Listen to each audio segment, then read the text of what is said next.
Dev, meu nome é Lucas Uchoa, bem-vindo ao Debug.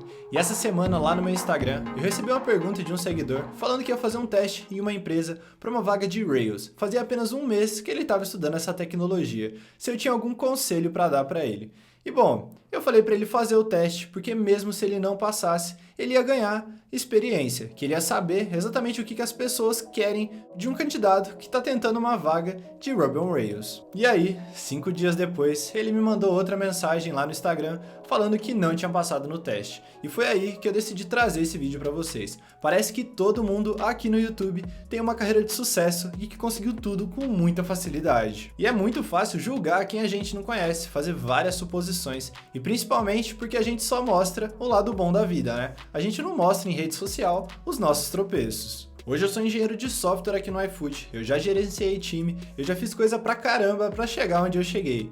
Mas eu também já tomei muita porrada. E hoje eu quero compartilhar com vocês as piores entrevistas de emprego que eu já passei. E eu não quero citar nomes de empresas aqui. E tudo na vida evolui. Então um processo que foi ruim há algum tempo atrás pra mim, pode não ter sido para outras pessoas, e o processo também ele pode ter sido evoluído. Eu quero focar nas experiências que eu tive e que não foram legais. Então compartilha com a gente aqui nos comentários se você já passou por algum processo seletivo que foi ruim, se inscreve aqui no canal se você ainda não for inscrito e bora começar. A primeira experiência ruim que eu tive foi um processo seletivo de trainee que eu fiz para a Embraer. A Embraer contratava uma empresa terceira para fazer o processo seletivo de trainee deles, então a empresa em questão não é a Embraer. Era o primeiro processo seletivo que eu fazia depois de ter me formado, então eu estava muito animado e também muito ansioso. A primeira etapa era um teste online de inglês, lógica e conhecimentos gerais. A segunda etapa ia ser uma dinâmica em grupo com quem passasse da primeira etapa. E bom, eu passei da primeira etapa e fui fazer a dinâmica em grupo. Era uma dinâmica com aproximadamente 40 pessoas. Ela começava às 8 horas da manhã e ia até às 5 da tarde. Eu cheguei às 7h30, a dinâmica começou às 8 em ponto e 8h30 foi a hora de eu me apresentar. E eu travei. Eu simplesmente travei. Eu não conseguia nem falar o meu nome sem gaguejar. Eu acredito que eu nunca tremi tanto na minha vida. Aí você imagina, a dinâmica começava com você se apresentando. E eu não consegui me apresentar de tão nervoso que eu fiquei. Então às 9 da manhã, depois de já ter me apresentado e já ter passado vergonha, eu tinha certeza que eu não ia passar nesse processo seletivo. E eu ia ter que aguentar ficar lá até o final dele. Se bem que depois de um tempo eu me acalmei e o processo não foi tão ruim assim, mas eu já sabia que eu não ia passar. Mas isso não foi o pior. Quando eu fui receber a minha avaliação da pessoa de RH responsável pelo processo seletivo, ela simplesmente me detonou. Se já não bastasse o que eu estava sentindo, ela me falou que eu nunca conseguiria gerenciar uma equipe, que o meu perfil não servia para aquilo, que eu deveria achar um emprego mais simples, que eu não servia para tomar decisão. Uma pessoa que nunca me viu na vida, que não me conhecia, que não conhecia meu trabalho, só me falou coisas que eu não conseguiria fazer pro resto da minha vida. Ela simplesmente me fez acreditar que eu não era competente e que eu nunca iria alcançar os meus objetivos, os que eu tinha traçado para minha vida profissional. E eu só tenho uma dica para você: nunca deixe ninguém te falar o que você não consegue fazer. Se é uma coisa que você quer, batalhe que um dia você vai conseguir.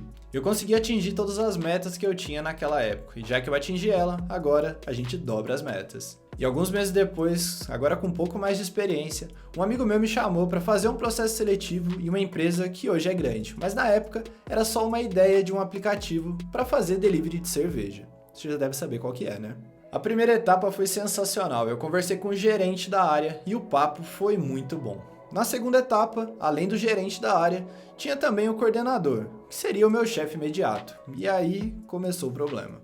Esse coordenador era tipo um mini gênio, um cara novo, com um cargo muito alto, porém com pouquíssima experiência. E nada contra pessoas novas com cargos altos, porém tem hora que o quesito experiência pesa um pouquinho. A segunda etapa foi uma bosta. A empresa, que é dona dessa startup, tem uma cultura muito forte, agressiva e de muito trabalho sob pressão. Então eu acredito que esse cara tentou implantar um pouco dessa cultura no processo seletivo, mas ao invés dele fazer pressão em cima do candidato, que no caso era eu, ele simplesmente foi um babaca. Eu me senti meio que humilhado, já que tudo que eu sabia eu tinha feito, não servia para eles ou não tinha valor algum. Meu conhecimento era limitado, minhas experiências não serviam para nada daquele ambiente. Na visão dele, minha trajetória até aquele momento era simplesmente um lixo. E sério, eu acredito que eu consigo trabalhar muito bem sob pressão. Eu me adapto muito rápido a diferentes cenários, mas o que eu não consigo é trabalhar com gente idiota. Eu não acredito que menosprezar uma pessoa ou rebaixá-la é colocar ela sob pressão. Pra mim, isso é simplesmente mau caratismo. E percebendo o nível da pessoa que eu ia ter que trabalhar, eu simplesmente chutei o balde no meio da entrevista. A minha imaturidade também foi alta naquele momento.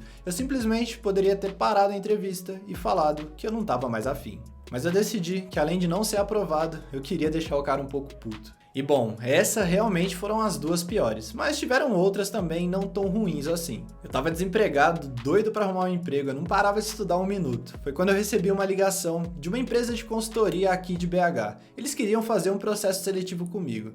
Nessa época eu morava em São Paulo, porém eu tinha ido visitar minha família no interior do Paraná. Eu tava sem meu computador e eles decidiram me ligar para fazer a primeira etapa, uma conversa com a RH e também um teste de inglês, já que isso era requisito para a vaga. Após o bate-papo, ela me falou que ia me enviar o teste prático para fazer e que eu teria 5 dias para fazer esse teste. Eu comentei com ela que eu não estava em casa naquele momento, que eu estava sem meu computador, se ela poderia me enviar o teste depois de 3 dias, já que eu ia ficar mais 3 dias lá no Paraná. Ela falou que não dava, falou que o teste era simples e que eu conseguiria fazer ele em 2 dias. Então, ela acabou me enviando. A vaga era para júnior e o teste era bem complexo. Tinha uma integração com o Google Maps, que eu nunca tinha usado, e 12 itens que eu deveria entregar. Além, claro, de testes unitários e de interface. Quando eu cheguei em casa, eu tinha basicamente 1 dia e meio para entregar esse teste. Eu virei a noite fazendo ele. Dos 12 itens, eu consegui fazer 9. Eu consegui fazer os testes unitários, os testes de interface. E acredite se você quiser, eu já tô há 6 anos esperando a resposta dessa empresa. Eles não me responderam, eles não se deram o trabalho de me ligar para falar que eu não tinha sido aprovado. E depois de uns 3 anos que eu já tinha feito esse processo, a mesma empresa me ligou, perguntando se eu não tinha interesse em alguma vaga deles. E é óbvio que minha resposta foi não. Eu já tive que fazer teste de lógica em inglês. Eram 3 etapas. A cada etapa eram 2 entrevistadores, eles me passavam um problema e eu tinha que explicar a solução desses problemas em inglês. Então eu compartilhava a tela do meu computador e ia mostrando passo a passo como eu estava tomando as decisões para resolver aqueles problemas de lógica. Eu ia desenvolvendo o algoritmo e eles iam me perguntando a complexidade do meu algoritmo e após se existia algum tipo de melhoria que eu podia fazer. Para as 2 primeiras etapas foram 4 problemas e eu acredito que eu tinha mandado muito bem nelas. E aí eu fui para a última etapa com o coordenador global da área. Era um japonês e eu não entendia o sotaque dele. Mas bom, ele também me passou 2 problemas. O primeiro eu tirei de letra, mas o segundo era sobre programação dinâmica, uma coisa que eu não manjo muito. Foram 2 meses, várias entrevistas e no final, uma combinação de frustração e raiva. Frustração porque eu sabia que eu tinha mandado bem em quase todos os exercícios e raiva por ter sido reprovado em apenas um que eu não consegui fazer. Mas bom, eu não sei se aquele tipo de programação, se programação dinâmica, era usado na empresa o tempo inteiro e foi por isso que eu não consegui a vaga.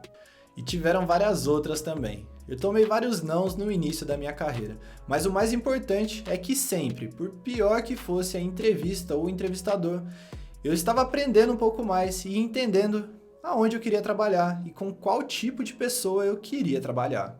Quando eu fiz o processo seletivo da ZUP, eu tive certeza de onde eu queria trabalhar. Que o processo seletivo é basicamente um reflexo do que você vai encontrar no seu dia a dia na empresa.